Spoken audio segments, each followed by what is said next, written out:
Welcome to YouTube channel time master. साथियों, स्वागत है आप सभी का फिर से एक नई वीडियो में। आज इस वीडियो में हम बात करेंगे यूनिट कन्वर्जन।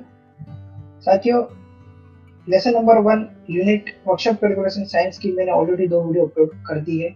अगर आपने वो वीडियो नहीं देखी है तो पहले आप जाके वो वीडियो देखिए।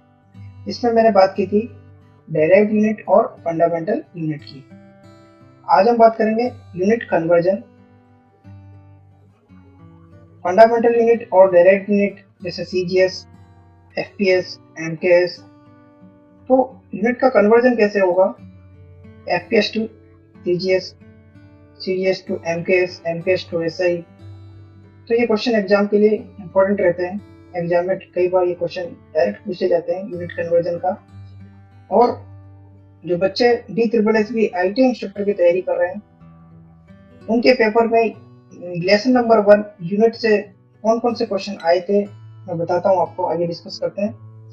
देख लीजिए, D triple S B all year question paper from this unit, मतलब यूनिट सिस्टम से 3 क्वेश्चन पिछली बार जब पेपर हुआ था D triple S B I T instructor workshop calculation science का, तो मैंने आपके सामने सीरियल बता दिया। देखो 163 क्वेश्चन आया था, the unit of kinematic viscosity are. तो डायरेक्ट यूनिट पूछी थी। एक और क्वेश्चन था 164, डायमेंशनिंग ऑफ सरफेस टेंशन। ठीक है, तो डायमेंशन पूछा था, मतलब यूनिट पूछी थी। एक और क्वेश्चन था the SI unit of 1 ton of refrigeration. देखो अब ये आरएसी का क्वेश्चन है, क्वेश्चन आरएसी का है लेकिन ऐसा यूनिट पूछा है टन ऑफ रेफ्रिजरेशन का। ठीक है, तो डी ट्रिपल एस भी प्रीवियस ईयर क्वेश्चन 3 क्वेश्चन इस यूनिट से देखने को मिले थे। तो एग्जाम पॉइंट ऑफ व्यू से ये यूनिट वेरी वेरी इंपॉर्टेंट है। इसको मैं पहले बेसिक से पढ़ा रहा हूँ। बेसिक करने के बाद हम इसका मल्टीपल चॉइस क्वेश्चन प्रैक्टिस करेंगे ज्यादा से ज्यादा। इन क्वेश्चंस के आंसर भी आपको दिए जाएंगे। तो अगर अभी तक चैनल सब्सक्राइब नहीं किया तो चैनल सब्सक्राइब कर लें और अपने दोस्तों के साथ ज़्यादा से ज़्यादा शेयर करें। इस यूट्यूब चैनल पर मैं आपको वर्कशॉप कैलकुलेशन साइंस और इंजीनियरिंग ड्राइंग या डीएमएम इंस्ट्रक्टर की कंप्लीट तैयारी कराने वाला हूँ। ओके साथियों, तो आइए बात करते हैं आज क्लास की। आज हम बात करेंगे यूनिट कन्वर्जन। ठीक है, यूनिट कन्वर्जन को देखने से पहले कुछ हमें डेटा याद रखना है। अगर ये डेटा हमें याद है तो इजीली हम यूनिट कन्वर्ट कर पाएंगे। ठीक है, लास्ट क्लास में हमने डायरेक्ट यूनिट और फंडामेंटल यूनिट की बात की थी। ठीक है, आज हम स्टार्ट करते हैं नेक्स्ट। देखिए यहाँ पे सप्लीमेंट्री यूनिट। सप्लीमेंट्री यूनिट के अंदर 2 यूनिट आपको याद रखनी है, एक है प्लेन एंगल, एक है solid angle. Okay, plane angle जो होता है उसका यूनिट होता है रेडियन, ये आपको याद रखना है। इसका सिंबल होता है आरएडी। और सॉलिड एंगल का यूनिट होता है स्टेरेडियन, इसका सिंबल होता है एसआर। तो कई बार डायरेक्ट क्वेश्चन एग्जाम में पूछ लेते हैं the unit of solid angle, तो इसका करेक्ट आंसर हो जाएगा स्टेरेडियन। ओके, आई होप साथियों आप समझ पाए हो। नेक्स्ट अगर बात करते हैं, कुछ प्रीफिक्स हैं जो आपको याद रखने हैं, ये भी इंपॉर्टेंट है। कई बार एग्जाम में डायरेक्ट पूछे जाते हैं, जैसे prefix deca, hecto, kilo, mega, giga, tera, peta और एक्जा। ये कई किताबों में गलत मिलता है यहाँ पे, जैसे एक्जा और पेटा को मैंने सही कर रखा है, यहाँ पे पेटा लिखा हुआ है, ये एक्जा है। ठीक है, 10 टू द पावर 15 जो होता है उसको पेटा बोला जाता है और एक्जा का मतलब होता है 10 टू द पावर 18। ठीक है, इनके सिंबल होते हैं, सिंबल दिए हुए देख लीजिए। तो आपको ये सीरियल से याद रखना है, deca, hecto, kilo, mega, giga, tera, peta, exa. तो इनकी वैल्यूज आपको याद रखनी है। डेका की वैल्यू होती है 10 टू द पावर 1, हेक्टो का मतलब 10 टू द पावर 2, किलो का मतलब 10 टू द पावर 3, मेगा मतलब 10 टू द पावर 6, गीगा का मतलब 10 टू द पावर 9, टेरा मतलब 10 टू द पावर 12, पेटा मतलब 10 टू द पावर 15 एंड एक्जा मतलब 10 टू द पावर 18। ऐसे ही आपको इधर रखना deci centi milli micro nano pico femto atto, deci centi milli micro nano pico femto atto. तो इस तरीके से आपको याद रखना है, इसके सिंबल आपको याद रखने हैं और इनकी वैल्यूज भी आपको पता होनी चाहिए, 10 टू द पावर -1 से लेकर 10 टू द पावर -18 तक। इस तरीके से आपको ये प्रीफिक्स याद रखना है, क्योंकि एग्जाम में डायरेक्ट पूछ लिया जाता है कि फेम्टो या एटो की वैल्यू पूछ लेगा, आपको ऑप्शन दे देगा 4, तो उसमें से आपको आइडेंटिफाई करना होगा। तो करेक्ट आंसर अगर आपको पता होगा आप लगा दोगे। ठीक है, तो ये आपको ये टेबल आपको पूरी याद रखनी है, एग्जाम पॉइंट ऑफ व्यू से इंपॉर्टेंट है। नेक्स्ट है point to be noted before use unit SI. First point क्या दिया हुआ है, always write the unit in singular, don't write in plural. मतलब जैसे 10 सेंटीमीटर एस लिखा हुआ है, यहाँ पे एस नहीं लगाना है। आपको हमेशा सिंगुलर में ही लिखना है, 10 centimetre is the right. Okay, ये आपको याद रखना है। Do not use full stop after the unit. Unit के बाद आपको फुल स्टॉप नहीं लगाना है, डॉट नहीं लगाना है, फुल स्टॉप नहीं लगाना है। ठीक है, नेक्स्ट है point number 3, when a number has more than 1 zero at the end it can be written as the power of 10। ठीक है, सभी को पता होगा 2 4 5 0 0 0 को आप क्या लिख सकते हैं, 2 2 4 5 into 10 to the power 3। ठीक है, कहने का मतलब ये है जब कोई भी एक नंबर है उसके पीछे जो जीरो लगा हुआ है तो इसको हम इस तरीके से भी लिखते हैं 10 to the power 4 की पावर में लिख सकते हैं। ठीक है, तो ये इस लाइन का मतलब है। ओके, नेक्स्ट बात हम करते हैं टेबल फॉर लेंथ। अब यहाँ से स्टार्ट हो जाता है वो इम्पोर्टेंट डाटा जो आपको याद रखना है। आज हम लेंथ कन्वर्जन की बात करेंगे। आज इस लेक्चर में हम लेंथ कन्वर्जन की बात करने वाले हैं। तो आपको क्या क्या याद रखना है। ठीक है, तो कुछ डेटा आपको याद रखना है, जैसे 1 सेंटीमीटर इक्वल टू 10 mm होता है, ये आपको याद रखना है। ठीक है, 1 डेसीमीटर इक्वल टू 10 सेंटीमीटर होता है, 1 मीटर इक्वल टू 10 डेसीमीटर होता है, 1 डेकामीटर इक्वल टू 10 मीटर होता है, 1 हेक्टोमीटर इक्वल टू 10 डेकामीटर होता है, 1 किलोमीटर इक्वल टू 10 हेक्टोमीटर होता है। तो ये आपको डेटा याद रखना है। एक है 1 mm इक्वल टू 1000 माइक्रोन। ठीक है, माइक्रोन का सिंबल होता है न्यू। ठीक है, अगर न्यू की वैल्यू हम निकालना चाहें तो क्या हो जाएगा, 1 डिवाइड बाई 1000 0.001 mm। तो एक माइक्रोन की वैल्यू क्या होती है, 0.001 mm, ये भी आपको याद रखनी है। ठीक है, यहाँ पे दिया हुआ है 1 मीटर इक्वल टू होता है 100 सेंटीमीटर, सभी को पता है। 1 सेंटीमीटर में 10 mm होते हैं, अगर इसको mm में चेंज करना चाहे तो 1000 mm हो जाएगा, 10 से मल्टीप्लाई हो जाएगा। ठीक है, 1 किलोमीटर सभी को पता है, 1 किलोमीटर में क्या होता है, 1000 मीटर होता है। ठीक है, तो ये डाटा आपको याद रखने, ये यूनिट कन्वर्जन में डायरेक्ट क्वेश्चन आएंगे, उसमें यूज होंगे। अभी हम प्रैक्टिस करेंगे, बताऊंगा मैं इस टाइप से क्वेश्चन आते हैं एग्जाम में। नेक्स्ट है ब्रिटिश सिस्टम के अंदर कुछ यूनिट सिस्टम आपको याद रखना है, जैसे 1 foot equal to 12 inch. Okay, ये आपको याद रखना है। 1 yard equal to 3 foot, yard मतलब हिंदी में उसको गज बोला जाता है, एक गज में 3 फुट होते हैं। 1 फरलॉन्ग इक्वल टू 220 यार्ड, ठीक है, एक फरलॉन्ग में 220 गज। 1 mile equal to 8 furlong. Okay, तो ये चीज आपको याद रखनी है। एक हिंट में यहाँ लिखा हुआ है 1 इंच डिनोटेड बाय, अच्छा, अगर आपको इस तरीके से दो डॉट आपको इस तरीके से ऊपर दिख रहे हैं तो ये है हमारा 1 इंच। अगर आपको सिंगल दिख रहा है तो वो होगा हमारा फीट, ये आपको याद रखना है। दो अगर आपको दिख रहे हैं इस तरीके से तो वो क्या हो जाएगा, इंच हो जाएगा। अगर आपको एक सिंगल दिख रहा है ऊपर तो ये क्या होगा, फीट होगा। ओके, तो ये चीज आपको याद रखनी है। अब कन्वर्जन टेबल आइए, एक टेबल वेरी वेरी इंपॉर्टेंट है कन्वर्जन टेबल।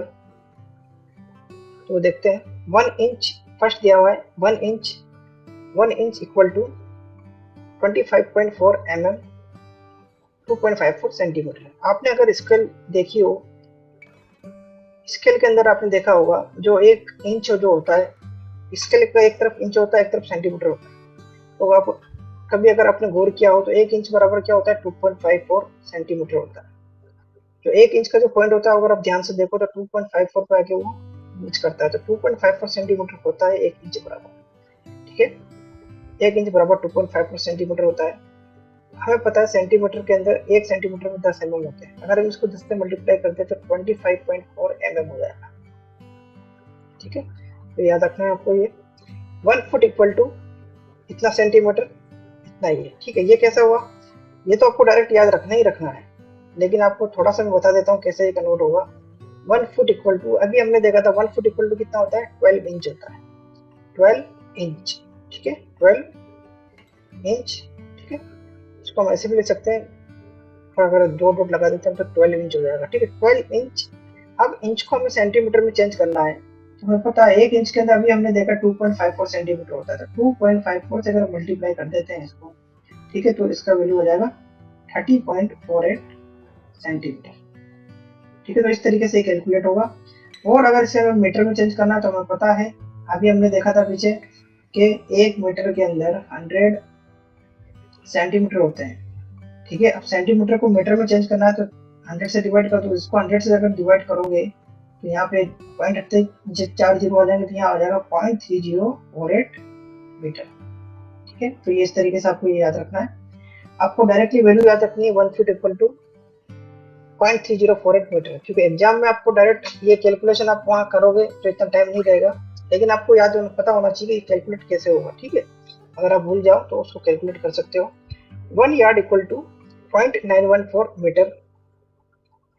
अब ये कैसे काउंट हुआ 1 यार्ड? अब हमें पता है, देखो 1 यार्ड अभी हमने देखा था, 1 यार्ड इक्वल टू होता है 3 फीट। एक मिनट में क्लियर कर देता हूँ। 1 यार्ड इक्वल टू 3 फीट होता है, तो हम क्या करेंगे, फीट को अब हमें यहाँ पे क्या चेंज करना है, यहाँ मीटर में कैलकुलेट करना है। ठीक है, तो फीट को हम किस में चेंज करेंगे, फीट को हम इंच में चेंज कर देंगे। ठीक है, इंच के बाद हम उसको सेंटीमीटर में चेंज कर देंगे, सेंटीमीटर के बाद मीटर में चेंज कर देंगे। तो ये आप इजीली हम यहाँ से कैलकुलेट कर लेंगे कि 1 यार्ड के अंदर 0.914 मीटर कैसे हुआ। ठीक है, तो 1 यार्ड में लिख रहा हूँ यहाँ पे, अब देखिएगा ध्यान से। 1 यार्ड इक्वल टू होता है हमारा 3 फुट। क्या होता है 3 फीट, 3 फीट है। ठीक है, अब 1 फीट में हमें पता है 1 फीट में 12 इंच होते हैं, 1 फीट में 12 इंच, तो 12 से मल्टीप्लाई कर देंगे तो ये किस में चेंज हो जाएगा, इंच में चेंज हो जाएगा। ठीक है, फिर 3 इंटू 12 इंटू, अब इंच के अंदर 1 इंच में हमें कितना 2.54 सेंटीमीटर होता है। ठीक है, 2.54 सेंटीमीटर से मल्टीप्लाई कर दिया। ठीक है, सेंटीमीटर में चेंज हो गया। ठीक है, अब क्या करना है, मीटर में चेंज करना है। अब सेंटीमीटर को मीटर में चेंज करना है, पता है हमें 100 से भाग देना पड़ेगा, क्योंकि 1 मीटर में 100 सेंटीमीटर होता है ना। सेंटीमीटर को मीटर में चेंज करेंगे तो 100 से डिवाइड कर देंगे, तो इसकी वैल्यू हो जाएगी 0.914 मीटर। तो इस टाइप से ये कैलकुलेट होगा, लेकिन आपको डायरेक्ट याद रखना है कि 1 यार्ड इक्वल टू 0.914 मीटर होता है। विद इन 1 सेकंड आप क्वेश्चन का आंसर दे दोगे एग्जाम में, अगर आपको डायरेक्ट वैल्यू याद है तो। 1 माइल इक्वल टू होता है 1.609 किलोमीटर। ठीक है, 1 माइक्रोन अभी हमने देखा था, 1 micron equal to 10 to the power -6 metre, 10 to the power -3 mm। अब ये कैसे हुआ, ठीक है बता देता हूँ। अभी हमने देखा था कि 1 mm में 1000 माइक्रोन होते हैं। ठीक है, और 1 माइक्रोन में 0.001 mm होता है। ठीक है, 1 mm इक्वल टू 1000 माइक्रोन, और 1 माइक्रोन इक्वल टू हम 1 डिवाइड बाय 1000 हो जाएगा mm। ठीक है, अब इसको हम ऐसे भी लिख सकते हैं। ठीक है, अगर ये नीचे क्या है 1000 है तो 10 टू द पावर -3, इसको हम कैसे लिख सकते हैं, इसको लिख सकते हैं 10 टू द पावर 3। अभी जब ऊपर जाएगा तो माइनस हो जाएगा, तो 10 टू द पावर -3 mm, यही तो है। ठीक है, तो यही दिया हुआ है। ठीक है, अब यहाँ पे मीटर दिया है। अब हमें पता है 1 मीटर जो होता है, 1 मीटर होता है 100 सेंटीमीटर, 1 सेंटीमीटर में 10 mm मतलब 1000 mm। ठीक है, अब mm को मीटर में अगर चेंज करोगे तो 1000 का डिवाइड करना पड़ेगा। अगर 1000 का डिवाइड यहाँ पे करोगे, 10 टू द पावर -3 तो ऑलरेडी है, नीचे और आ गया 1000। ठीक है, तो ऊपर जाएगा तो ये 10 to the power -3 into 10 to the power -3, base same है तो घाते क्या हो जाती है, जुड़ जाती है, 10 टू द पावर -6 मीटर। तो 1 micron equal to 10 to the power -6 metre. तो इस तरीके से ये क्या होगा, कैलकुलेट होगा। ठीक है, तो आपको ये डायरेक्टली याद रखना है, 1 माइक्रोन जो होता है वो 10 टू द पावर -6 मीटर होता है, और 10 टू द पावर -3 mm होता है। ठीक है, अब ये याद रखना है। ठीक है, नेक्स्ट है 1 सेंटीमीटर इक्वल टू 0.3937 इंच। ठीक है, 1 सेंटीमीटर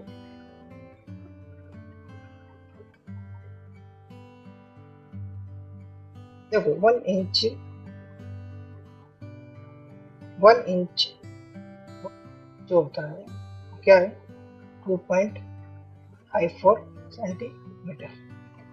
ठीक है, अब हमें क्या करना है, सेंटीमीटर कैलकुलेट करना है, तो 1 सेंटीमीटर इक्वल टू क्या हो जाएगा 1/2.54 इंच। तो इसको आप कैलकुलेट करोगे तो ये आ जाएगा आपका 0.3937 इंच।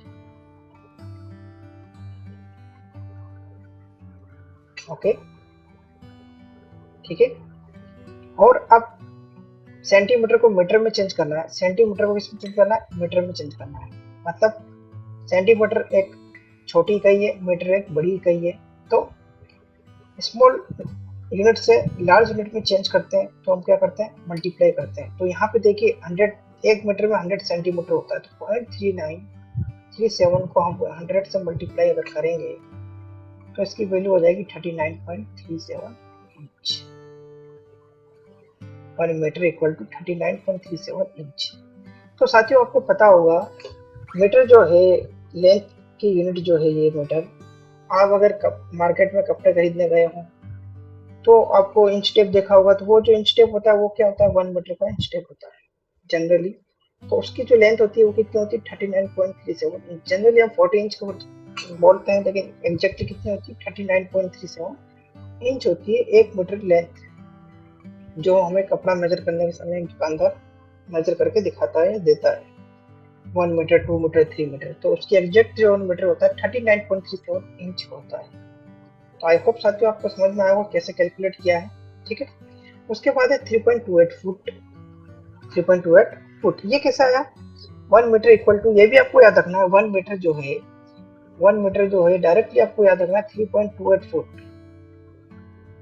ये आया कैसे, तो अब देखो फुट और मीटर का कन्वर्जन आप देखिए, फुट और मीटर का कन्वर्जन कहाँ पे है,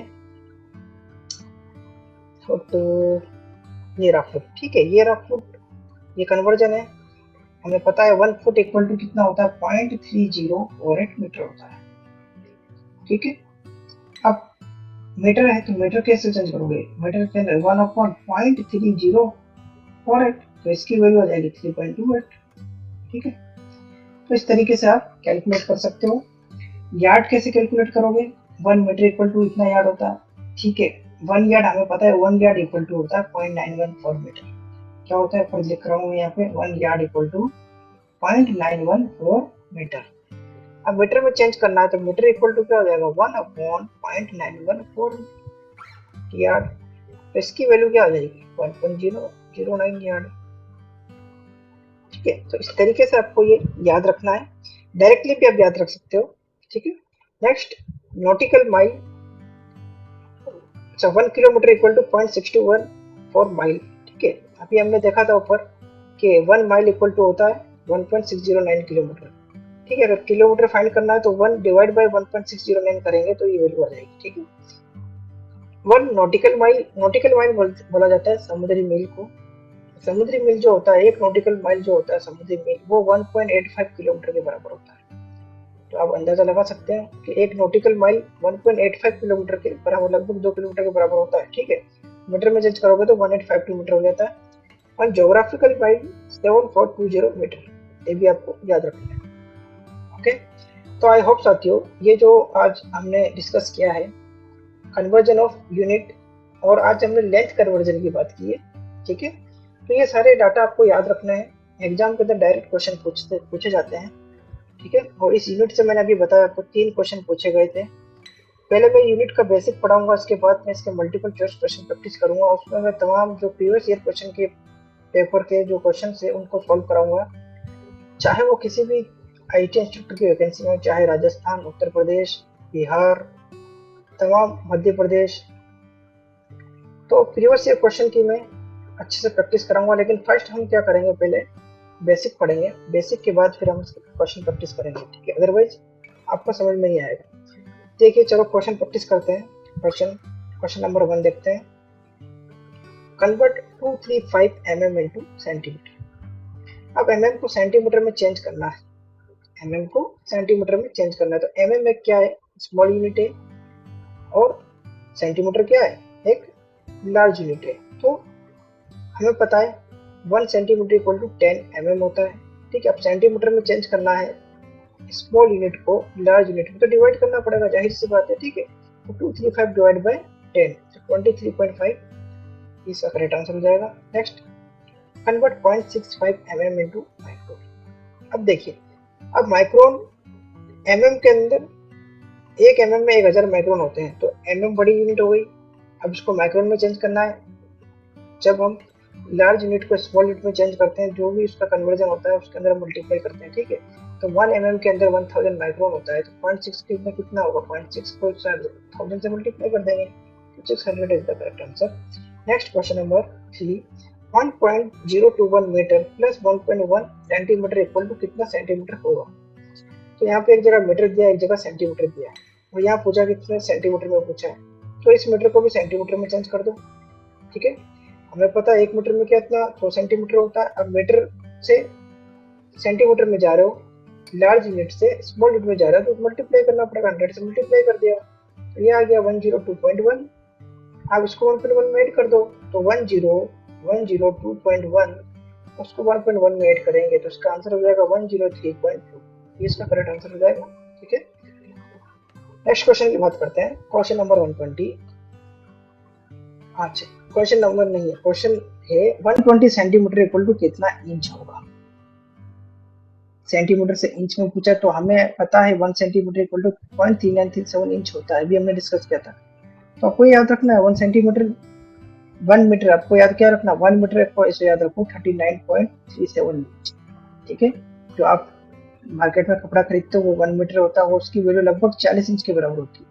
एग्जैक्ट वैल्यू कितनी होती है? 39.37 इंच।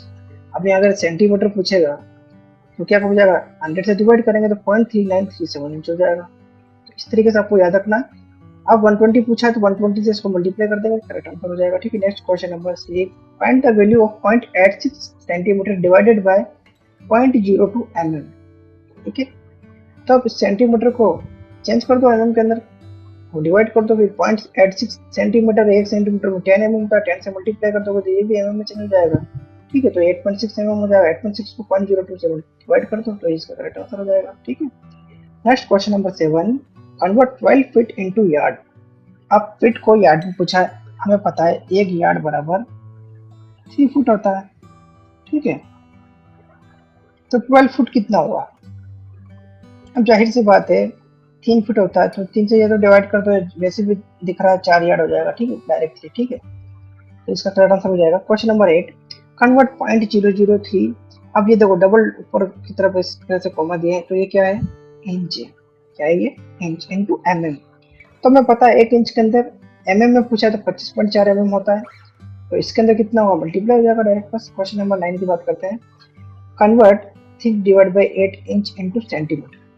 अब इंच को सेंटीमीटर में चेंज करना है, हमें पता है 1 इंच बराबर 2.54 सेंटीमीटर होता है, तो 3/8 इंटू 2.54 सेंटीमीटर मल्टीप्लाई करोगे, डायरेक्ट आंसर आ जाएगा। ठीक है, next question, question number 10। Convert 1 feet into mm। Feet को mm में चेंज करना है। ठीक है, तो हमें पता है 1 फीट जो होता है 12 इंच होता है, फिर इंच को आप चेंज करोगे 25.4 mm वो करोगे, फिर आपको वो करोगे। ठीक है, आपको डायरेक्टली मैंने बताया था 1 फुट इक्वल टू आपको याद रखना है 0.3048 मीटर। अभी आगे बताया था ना मैंने, डायरेक्ट आपको ये वैल्यू याद रखना है 0.3048 मीटर, 0.3048 मीटर। अब मीटर को किस में चेंज करना है? मीटर को mm में चेंज करना है, क्योंकि यहाँ mm पूछा गया। तो mm हमें पता है 1 मीटर में 1000 क्या होते हैं? mm होते हैं। 1000 mm होते हैं, 1000 mm होते हैं, इसलिए हम यहाँ क्या करेंगे? इसको हम मल्टीप्लाई कर देंगे, क्योंकि मीटर को mm में बड़ी यूनिट को छोटी यूनिट में चेंज करना था, 1000 से मल्टीप्लाई कर जाएगा। ठीक है, तो इसका वैल्यू हो जाएगा 304.8 mm। मल्टीप्लाई जब हम करेंगे तो इसको पॉइंट को जब हम हटाएंगे नीचे 10,000 आ जाएगा, इधर 1000 होगा, तो 3 0 से 3 0 कैंसिल हो जाएंगे, और 304.8 इसका करेक्ट आंसर हो जाएगा। Convert, next question, convert 15 yard into metre. 15 yard को मीटर में चेंज करना है। अब देखो यहाँ पे इसने पूरा इतना 1 यार्ड में 3 फीट होता है, 1 फीट में 12 इंच होता है, इसको इससे मल्टीप्लाई करेगा, यहाँ पर आया डायरेक्ट। आपको डायरेक्टली याद रखना है यही वाला 1 यार्ड इक्वल टू 0.914 मीटर होता है, 0.914 मीटर होता है। अभी हमने डिस्कस किया था ना पीछे, आपको ये वैल्यू डायरेक्ट याद रखनी है। आप 15 यार्ड पूछा तो 15 से मल्टीप्लाई करोगे, 15 इंटू 0.914 मीटर। ठीक है, तो ये डायरेक्ट करेक्ट आंसर आ जाएगा आपका ये। आई होप आप समझ पाए हो साथियों। नेक्स्ट क्वेश्चन है question number 12। Convert 5 mile into metre. Mile को मीटर में चेंज करना है, पता है 1 माइल इक्वल टू होता है 1.609 किलोमीटर। किलोमीटर को मीटर में चेंज करना है, 1000 से मल्टीप्लाई करोगे तो 1.609 मीटर हो जाएगा। 5 माइल पूछा तो 5 से मल्टीप्लाई करते करेक्ट आंसर आ जाएगा। ठीक है, next question 24 mile into kilometre. Simple सा क्वेश्चन है, 1 माइल इक्वल टू 1.609 किलोमीटर होता है, तो 24 माइल कितना होगा? 24 से मल्टीप्लाई कर दो, ये करेक्ट आंसर हो जाएगा। ओके, तो आई होप साथियों आपको क्लास पसंद आई होगी। अगर अभी तक चैनल सब्सक्राइब नहीं किया तो चैनल सब्सक्राइब कर लियो, अपने दोस्तों के साथ ज़्यादा से ज़्यादा शेयर करें। और ये जो क्वेश्चन मैं करा रहा हूँ स्पेशली कार्यशाला गणना विज्ञान अनुदेशक की तैयारी कर रहे बच्चों के लिए वेरी इंपॉर्टेंट है, चाहे वो किसी भी स्टेट के अंदर वैकेंसी आई हो, IT अनुदेशक भर्ती की। और जो बच्चे टेक्निकल एग्जाम्स की तैयारी करते हैं जहाँ पे बेसिक कैलकुलेशन से क्वेश्चन पूछे जाते हैं, यूनिट का क्वेश्चन तो हर एग्जाम में आपको देखने को मिलेगा ही मिलेगा, ठीक है। और जो बच्चे DSSS IT इंस्टीट्यूट की तैयारी कर रहे हैं उनके लिए भी ये क्लास इंपॉर्टेंट है। तो साथियों इस यूट्यूब चैनल पर मैं आपको ऑल ओवर इंडिया ITI से रिलेटेड इंफॉर्मेशन लाता हूँ। कौन सी स्टेट में ITI की वैकेंसी निकल रही है, क्या एलिजिबिलिटी क्राइटेरिया है, कहाँ पे सीटें मैंडेटरी, कहाँ पे सीटें मैंडेटरी नहीं है, और सारी इंफॉर्मेशन इस यूट्यूब चैनल पर मैं लाता रहता हूँ। तो साथियों अगर अभी तक चैनल सब्सक्राइब नहीं किया तो चैनल सब्सक्राइब करें और अपने दोस्तों के साथ ज़्यादा से ज़्यादा शेयर करें। और अगर अभी तक आपने हमारे प्रीवियस वीडियोज नहीं देखे हैं जिसमें मैंने DSSS के क्वेश्चन पेपर की 2 पार्ट 1 पार्ट 2 अपलोड किए थे, जिसमें मैंने डिटेल सॉल्यूशन करवाया था DSSS all year question paper of function calculation science. और DSSS के जितने भी क्वेश्चन पेपर है अलग अलग ट्रेड के, उनकी भी PDF मैंने हमारे टेलीग्राम चैनल पर अवेलेबल करा दी और मैंने शॉर्ट वीडियो भी बनाई है। उसके अंदर जो डिस्क्रिप्शन है, जो मैसेज है, कमेंट का जो कमेंट बॉक्स है उसके अंदर मैंने उसका लिंक दे दिया, तो आप वहां से भी जाकर किसी भी DSSS IT इंस्ट्रक्टर की वैकेंसी का all year question paper download कर सकते हो, जैसे फिटर, इलेक्ट्रीशियन, वेल्डर, कोई भी ट्रेड हो, उन सबका मैंने अपलोड कर दिया है। ओके साथियों, फिर मुलाकात होगी नेक्स्ट क्लास में, तब तक के लिए बाय, जय हिंद, जय भारत।